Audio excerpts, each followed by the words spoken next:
सबसे पहले खबर उन लोगों के लिए जो दिल्ली से नोएडा आते जाते हैं। सोमवार को उन्हें ध्यान रखना होगा कि किसानों का दिल्ली मार्च नोएडा के महामाया फ्लाईओवर से दिल्ली की ओर निकाला जाएगा और इसे देखते हुए दिल्ली के सभी बॉर्डरों पर सुरक्षा बढ़ाई गई है। भारतीय किसान परिषद के नेता सुखबीर खलीफा ने कहा है कि उनके सदस्य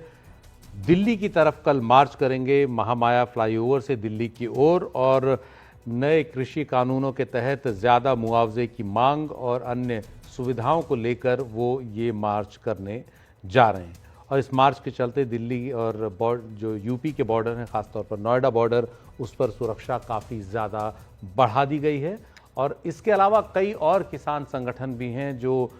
इस मार्च में, किसानों के इस मार्च में मदद करेंगे या साथ देंगे। वो भी योजना बना रहे हैं 6 दिसंबर से दिल्ली की ओर कूच करने की। किसान मजदूर संघर्ष समिति के महासचिव सरवन सिंह पंढेर ने कहा है कि किसान जो शंभू बॉर्डर पर, पंजाब हरियाणा का जो बॉर्डर है शंभू बॉर्डर, वहाँ जो प्रदर्शन कर रहे हैं किसान, प्रोटेस्ट कर रहे हैं, वो भी दिल्ली की तरफ 6 दिसंबर को मार्च करेंगे अपनी मांगों के समर्थन में, जिसमें एक बड़ी मांग है न्यूनतम समर्थन मूल्य की, कि किसानों को एक न्यूनतम समर्थन मूल्य की गारंटी दी जाए। और इससे पहले 26 अक्टूबर को किसान बड़ी तादाद में संगरूर जिले में, पंजाब के संगरूर जिले में इकट्ठा हुए थे और किसानों ने मांग की थी कि सरकार उन्हें जो मांगे हैं उनकी, उन पर उन्हें कोई ना कोई आश्वासन दे, उनकी मांगों को माने। हमारे सहयोगी अतुल रंजन हमारे साथ हैं। अतुल, कल से नोएडा और दिल्ली के बॉर्डर पर क्या हालात रहने की उम्मीद है और किसानों का जो ये मार्च है कितना बड़ा होगा?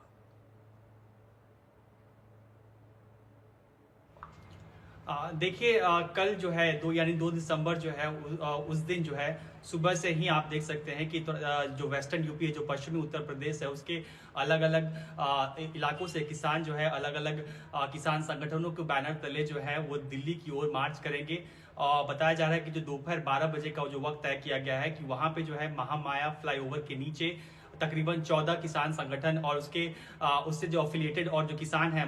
यानी कि अंदाजा लगाया जा रहा है कि तकरीबन 40 से 45 हजार किसान जो है वो ट्रैक्टर लेकर जो है महामाया फ्लाईओवर के नीचे इकट्ठा होंगे दोपहर में और उसके बाद जो है वो दिल्ली कूच करेंगे, जहां वो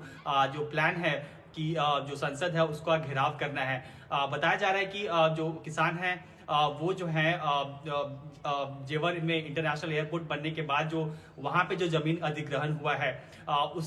उसके एवज में जो वहां के किसानों को जो डील दी गई, जो पैसे दिए गए हैं, जो मुआवजा दिया गया है और भी जो प्राधिकरण की तरफ से जो वहां के किसानों को जो ऑफर दिए गए हैं उसके बदले मुआवजे के रूप में, वो जो है किसानों का कहना है कि जब नोएडा प्राधिकरण जब नोएडा में जब सोसाइटी बसाने वगैरह के लिए जब जमीनें ले रहा था, जब ग्रेटर नोएडा सोसाइटी जो है प्राधिकरण जो है जब वहां पे जब जमीन अधिग्रहण किया जा रहा था, या फिर यमुना डेवलपमेंट अथॉरिटी जो है वो जब जमीनें ले रही थी किसानों से, तब उन्हें जो है इस तरह की जो है मुआवजा और रकम जो है ये नहीं दिया गया था। इसके अलावा भी कई और जो है 5-6 डिमांड है जो किसान जो है वो लगातार प्राधिकरण के सामने रखते रहे हैं। इससे पहले आपको बता दूं कि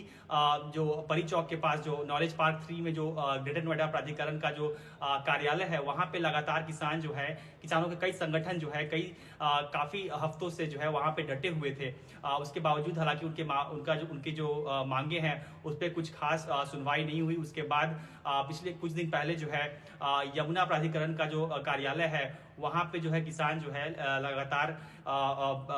एक तरह से प्रदर्शन कर रहे थे इकट्ठा होकर। उसके बाद अब ये निर्णय लिया गया है कि कल दोपहर जो है 12 बजे महामाया फ्लाईओवर के नीचे सारे किसान संगठन जो है इकट्ठा होंगे और उसके बाद दिल्ली कूच करेंगे। इसको लेकर जो है गौतम बुद्ध नगर का जो प्रशासन है उसने ट्रैफिक एडवाइजरी भी जारी की है लोगों के लिए। कुछ स्कूल भी, ये भी खबरें आ रही है कि कुछ स्कूल जो है वो कल ऑनलाइन जो है क्लासेस लेने की बात कर रहे हैं। कई स्कूल को जो है उनकी जो फिजिकल क्लासेस है वो बंद कर दिया गया है। फिलहाल ये देखना यह है कि किसान इकट्ठा तो हो जाएंगे महामाया फ्लाईओवर के नीचे, लेकिन उसके बाद कहां तक दिल्ली पहुंच पाते हैं ये देखने वाली बात होगी, क्योंकि जो पहले भी जो इस तरह के जो प्रयास किए गए हैं वो जो है नाकाम साबित हुए हैं। जी, बहुत बहुत शुक्रिया अतुल इस जानकारी के लिए।